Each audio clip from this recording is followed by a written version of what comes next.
Has anyone used ChatGPT at work? General discussion. Hi everyone, I was wondering whether anyone had tried using AI tools / ChatGPT for teaching purposes. For example, creating draft of notes, creating summary for students, coming up with quiz questions, etc. If yes, what did you use it for? And was it any useful for teaching? Thanks. Writing and composition teacher here. Used it to generate essays that we posted in class and dissected. What does the machine do well? What is it lacking? Is this good writing? Hint, not really good writing, but good prose style. Compared it to student essays, what's the machine do better? What does a student do better? Talked a little about its ethical use. What's the line we draw for honest work? How could a student use this and not be plagiarizing? How would you, the writer, document your use? I use it to respond to angry parent emails. It does a phenomenal job of nicely addressing every concern without it taking an emotional toll on me or using up any time. I also ask for ideas to teach certain concepts. It'll give me quick and easy hands-on ideas that I have loved. World language teacher here. I've used it for coming up with travel scenarios for a travel unit that I then had my students research the cost of. Quiz questions, vocabulary and grammar. Thematic questions for an oral exam. Students used it to practice interpersonal written communication. I gave them all the same prompt and each got a different response, then they took a screenshot and uploaded it for credit. At the end of last year I found a list of teacher AI sites that I intend on trying out next year.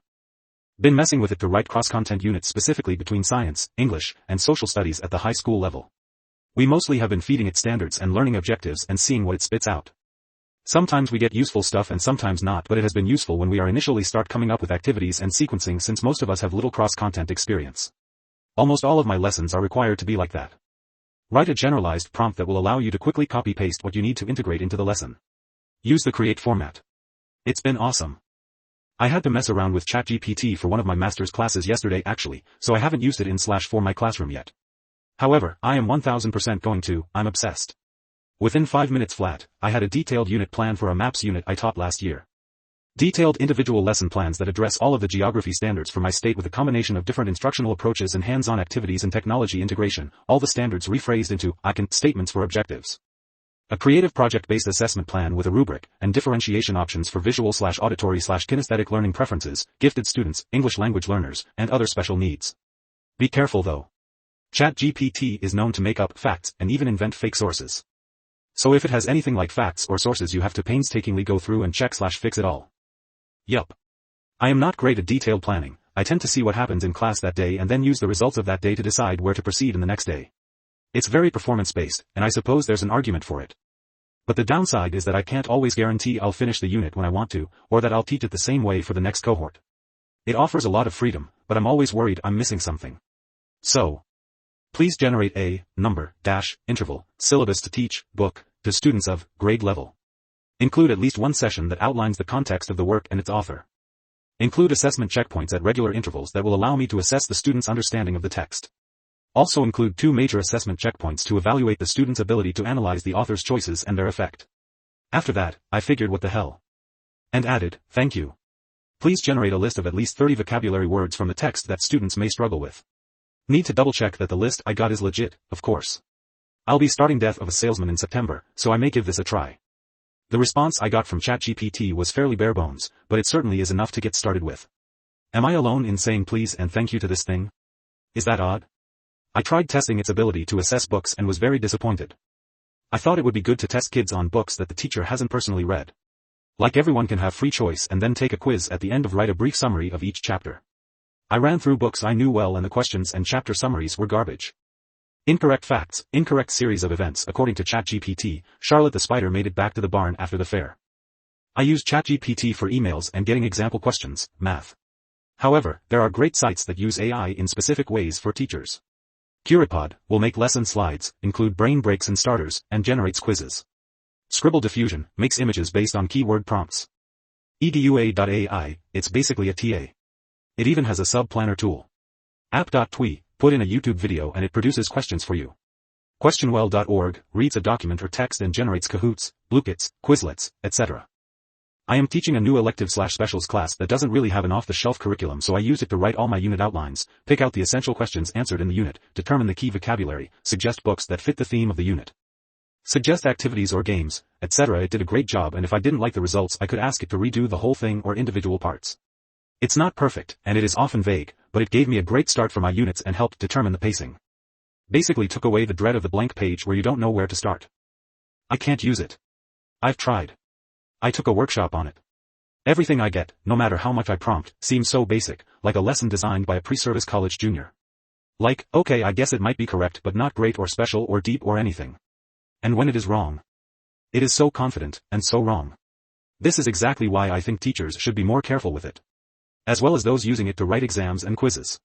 Chat doesn't know exactly what you want to assess in those assessments and it could easily be completely wrong. In my kind, if a teacher doesn't care about which questions are asked about a topic in an assessment, they probably don't need to do an assessment at all. Early childhood, Prec. I used to create a nursery rhyme style song about mama hens and baby chicks for baby unit LOL and used it to script all the speeches for the entire moving up ceremony. I once entered instructions to create a lesson plan but just to see what it was capable of. Didn't need the plan. Very useful. I've used it for lots of things, input things like, write a short paragraph on how whales are affected by ocean pollution at a first grade reading level, and it will give you great research notes for teaching about informational text or non-fiction. I've asked it to use a specific story and generate questions appropriate for first or second grade comprehension. I've asked it to write lesson plans with a specific desired outcome using specific materials I had on hand. You always need to review what comes out. And determine its appropriateness for your purpose or audience, but I've been really happy with it. Very useful. I just finished my first year and used it to adapt lessons, help write my student teaching portfolio, resume, etc. It didn't generate things that I could really use word for word, but it was helpful for structuring things. For example, I was teaching about molecules and the general concept that structure and function are related. I teach chemistry. My students were curious about essential oils, so it generated a lesson combining those two topics. I plan on using it in the future. Also for helping me suss out students' responses that were generated on ChatGPT. I've used it for lots of things, input things like, write a short paragraph on how whales are affected by ocean pollution at a first grade reading level, and it will give you great research notes for teaching about informational text or non-fiction. I've asked it to use a specific story and generate questions appropriate for first or second grade comprehension. I've asked it to write lesson plans with a specific desired outcome using specific materials I had on hand. You always need to review what comes out. And determine its appropriateness for your purpose or audience, but I've been really happy with it. TBH, I use it to refine my quiz questions, especially those you have a gut feel that could be phrased better, but just run out of variations in your mind that suits you. My English paper also comes with a question that requires students to skim and summarize certain sections of a passage, so I use ChatGPT to make sure there are enough points for them. I didn't use it for myself. But I did experiment. As part of a presentation I made. Even if you tell it to cite sources, it can be wrong. So, you don't want to create a situation where you are taking up your time verifying. I write a fictional story of 200 words about robots for a context clue exercise. Use the following vocab words, unison, adequate, etc., etc. Write it at the 900 lexile. Make it culturally relevant to Latino students. You can tell it to give you context clue questions as a printout as well. I'm not an ELA teacher. But I thought it was interesting how you can tailor reading to individual reading levels and interests. Not personally, but went to a technology teacher conference and a professor gave a demonstration that blew my mind, period. Within a couple minutes and a few prompts he had a passable lesson/unit plan for middle school bridge design. It had essential questions, voxp, intro, procedure, closing, materials, time for each element, etc. I got it to list 30 comments, based off a standard set I provided on a specific subject we had been learning about, which commented on varying degrees of understanding. I got it to organize the comments from high comprehension to low. Then I used the scale to pick relevant comments to describe the child's progress with the topic. Of course, I added my own observations too, but it was helpful making myself a go-to store of generic yet appropriate comments for the subject.